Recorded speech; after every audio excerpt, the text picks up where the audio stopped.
Jasmine Cole had been standing behind Michael Bublé on stage for 7 years, not beside him, behind him, in the shadows where backing vocalists belong, harmonizing with his voice, filling the spaces between his notes. 7 years, 243 concerts, and in all that time she'd noticed something nobody else had seen.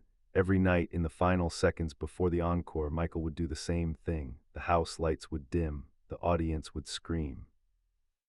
And Michael, back to the crowd, would close his eyes. His lips would move, forming words no microphone could catch. Then he'd turn, smile, and launch into the encore. It happened so quickly that if you weren't watching, you'd miss it. A breath, a whispered moment. Jasmine saw it every time. For 7 years, she never asked, never mentioned it, never told anyone until the day she couldn't stay silent anymore.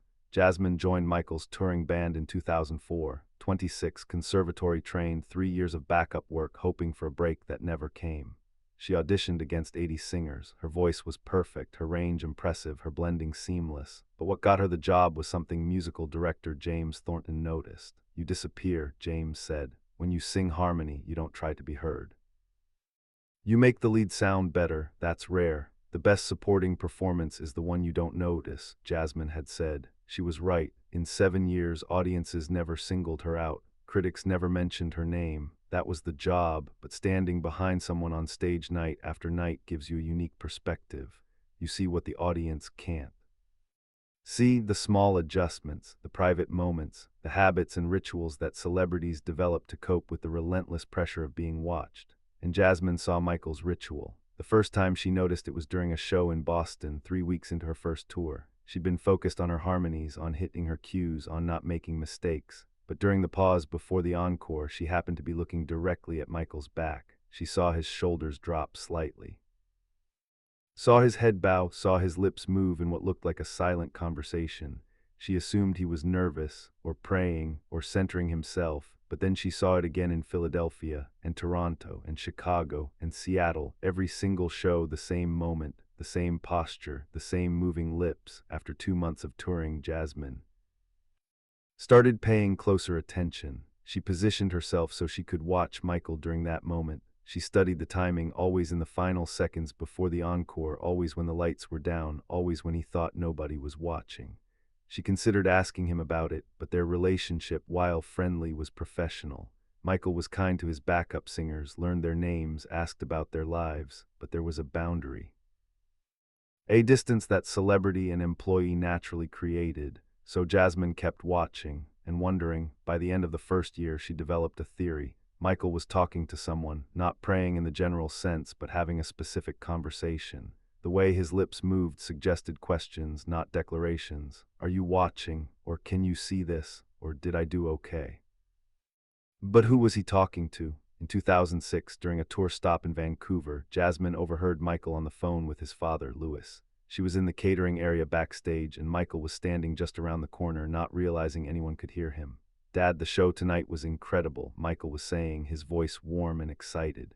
"You should have seen the crowd. They were singing every word." There was a pause as Lewis responded.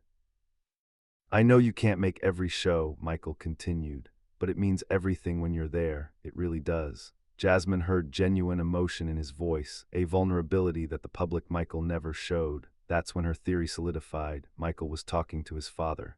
During that private moment before each encore, he was checking in with Lewis, asking if he was watching, seeking approval from the man whose opinion mattered most. It was touching and deeply personal, and Jasmine decided it was none of her business, but she kept watching. Years passed, the tour continued, cities blurred together. Jasmine's voice became part of the fabric of Michael's sound, her harmonies so integrated that removing them would be like pulling a thread from a tapestry. She knew every song, every arrangement, every moment of every show by heart. And every night she saw Michael talk to his father. In 2010, during a tour break, Jasmine went home to visit her own family in Philadelphia. Her mother asked about the job, about the travel, about what it was like working with someone famous. "It's good," Jasmine said. "Michael's a professional. He treats everyone with respect. Do you ever talk to him?" her mother asked. "Like really talk?" Jasmine shook her head. "Not really. We're friendly, but there's a distance, which is fine. That's how these things work." 7 years and you've never had a real conversation with him?" Her mother looked surprised. "We talk about work, about music, but personal stuff, Jasmine shrugged. He's got his life, I've got mine, we just happen to share a stage. But the truth was more complicated. Jasmine felt like she knew Michael in ways that went deeper than conversation. She knew the songs that made him emotional, knew which cities he loved and which exhausted him, knew when he was sick but performing anyway, knew the small tells that indicated whether a show had gone well or just okay, and she knew his secret ritual, the one he thought nobody saw, in 2011 during the final tour. Jasmine would do with Michael something changed. She couldn't name it exactly, but Michael seemed different, more present, more grounded, like something heavy had lifted. The ritual continued, though, every night the same moment, the same conversation with his father. Jasmine's contract ended in December 2011. She'd been offered a position with another artist, better pay, more prominence in the arrangements. It was time to move on. 7 years was a good run.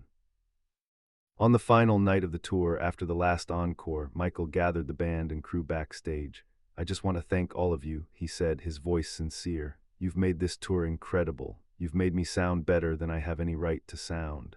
He went around the circle, shaking hands, offering personal words to each person. When he got to Jasmine, he hugged her. 7 years, he said quietly. "Thank you for being so consistently excellent. You're one of the best vocalists I've ever worked with." "Thank you for the opportunity," Jasmine said, and meant it. That was it. No dramatic goodbye, no revelation, just a professional parting between colleagues who'd shared a stage for 7 years but had never really known each other. Jasmine moved on to other gigs, other artists, other stages.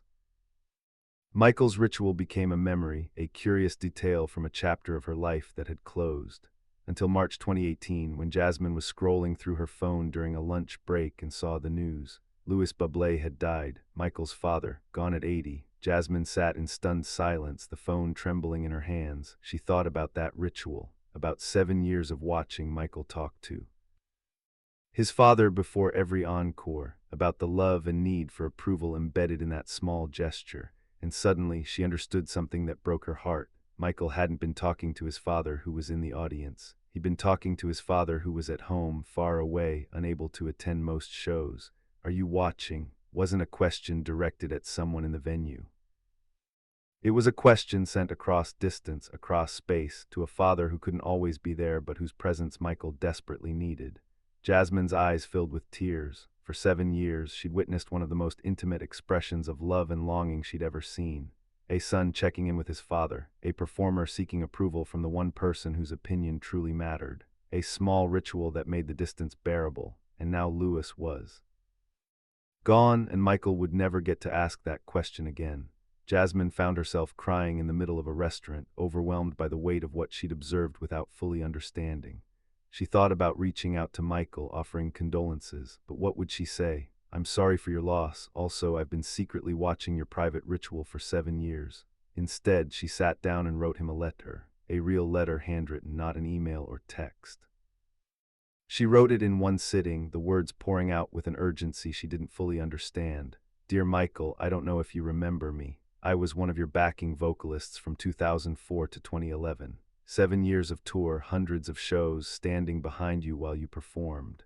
I heard about your father's passing, and I needed to write to you because I've been carrying something for a long time that I think you should know. Every night before the encore, you did something that I don't think anyone else noticed. You would close your eyes, bow your head, and your lips would move.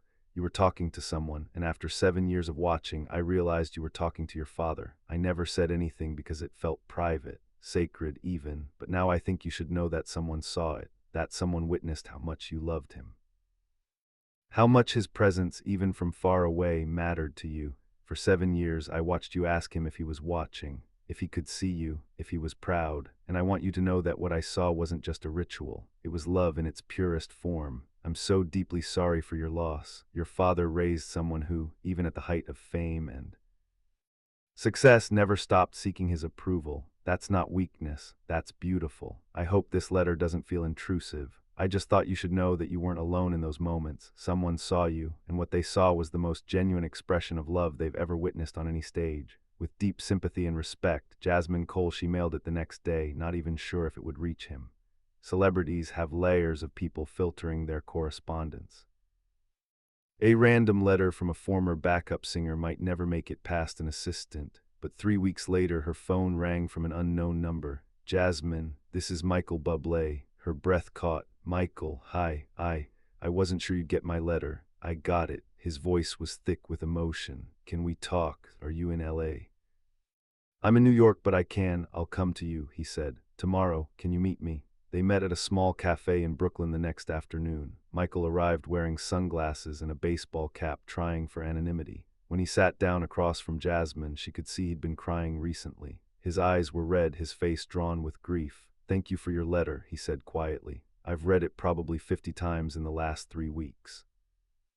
I'm so sorry about your father, Jasmine said. Michael nodded, unable to speak for a moment. Then, how did you know about the ritual? I watched you, Jasmine admitted. Every night. I don't know why I started paying attention, but once I noticed it, I couldn't stop seeing it. You were so consistent, so deliberate. 7 years, Michael said softly. You saw it. For 7 years and never said anything. It felt private. I didn't want to intrude. Michael was quiet for a long moment, staring at his coffee. My father couldn't travel, he finally said. He wanted to come to shows, but as he got older it became harder, so I would talk to him before every encore. I'd ask if he was watching, if he could see me, if I made him proud. Was he watching? Jasmine asked gently. Always, Michael said, his voice breaking. He'd watch the live streams when they were available. He'd have friends record shows on their phones and send him clips. He found ways to be there even when he physically couldn't. Tears were streaming down his face now. Jasmine reached across the table and took his hand. The last conversation I had with him, Michael continued, was 3 days. Before he died, I called him after a show in Vancouver, and he said, I watched. You were magnificent. I'm so proud of you. Those were the last words he said to me that I really remember clearly. I'm so proud of you. Jasmine was crying now too. Michael, I'm so sorry. Don't be, he said, squeezing her hand. Your letter gave me something I didn't know I needed. All these years, I thought those moments were just between me and him. But knowing that someone else saw it, that someone understood what it meant, it makes me feel less alone somehow. They talked for 2 hours about his father, about the ritual, about grief and love and the strange ways we try to stay connected to people across distance and now death. Do you still do it? Jasmine asked. The ritual. Michael shook his head. I tried the first show after he died, but it felt wrong. He's not watching anymore, not in the same way. Maybe he's watching differently, Jasmine suggested quietly. Michael looked at her, really looked at her, maybe for the first time despite 7 years of working together. How did you get so wise? 7 years of standing behind Michael Bublé, she said with a small smile. You learned things. They stayed in touch after that, not frequently, but meaningfully. Michael would text her occasionally, sharing memories of his father or moments when he missed him. Jasmine would respond with the kind of gentle understanding that only comes from having witnessed someone's private grief without judgment. 2 years after Lewis died, Michael called Jasmine with an unusual request. I'm recording a new album, he said, and there's a song I wrote about my father, about performing for him, about those moments before the encore. I want you to sing on it. Michael, I'm honored, but I'm not really working sessions right now. I need your voice specifically, he interrupted. Because you were there, you saw it. This song is about being witnessed, and you're the one who witnessed me. The recording session was emotional. The song was simple, sparse, built around Michael's voice and a piano. Jasmine's harmonies wove through it like a memory, present but not intrusive, supporting without overwhelming. When they finished, Michael hugged her tightly. Thank you, he whispered, for seeing me, for 7 years of seeing me and never making me feel exposed. For understanding that some things are private even when they happen in public. That's what backing vocalists do, Jasmine said softly. We see everything and say nothing. We witness without judging. We support without stealing focus. You're more than a backing vocalist, Michael said. You're a friend who knew me before I knew you were watching. The song was released as the final track on the album. It didn't become a single. It didn't get radio play, but it became the song that people mentioned most in letters to Michael. The song that made them cry. The song that reminded them of their own relationships with parents who'd passed. And in the liner notes, in small print that most people skipped, there was a dedication. For Lewis Bublé, who was always watching, and for Jasmine Cole, who witnessed what I didn't know needed witnessing. Jasmine framed that page and hung it in her apartment, not because it mentioned her name, but because it represented something rare and beautiful. A moment of private grief made public in a way that honored rather than exploited it. She thought sometimes about those 7 years of standing behind Michael on stage, about all the nights she'd watched him talk to his father, about how she'd been present for something sacred without realizing its full significance until it was gone. And she understood now that the best gift we can give someone is not to fix their pain or solve their problems, but simply to see them, to witness their private struggles and their small rituals and their ways of staying connected to the people they love. Michael still performs, still commands stages around the world, still brings audiences to their feet with his voice and charm and undeniable talent, but he doesn't do the ritual anymore, doesn't close his eyes and ask his Father if he's watching, because now, in a way that transcends physical presence, he knows the answer. Lewis is always watching, in memory, in legacy, in the music that Michael makes, in the life he lives, in the person he became, because a father once looked at his son and said, "I'm so proud of you." And somewhere, standing in the wings of her own life, Jasmine Cole carries the knowledge that for 7 years she was witness to one of the most beautiful expressions of love she'd ever seen. Not the love performed for audiences, but the love whispered in darkness when the spotlight dims and the crowd fades and all that's left is a son asking his father, "Are you watching?" The answer always was yes.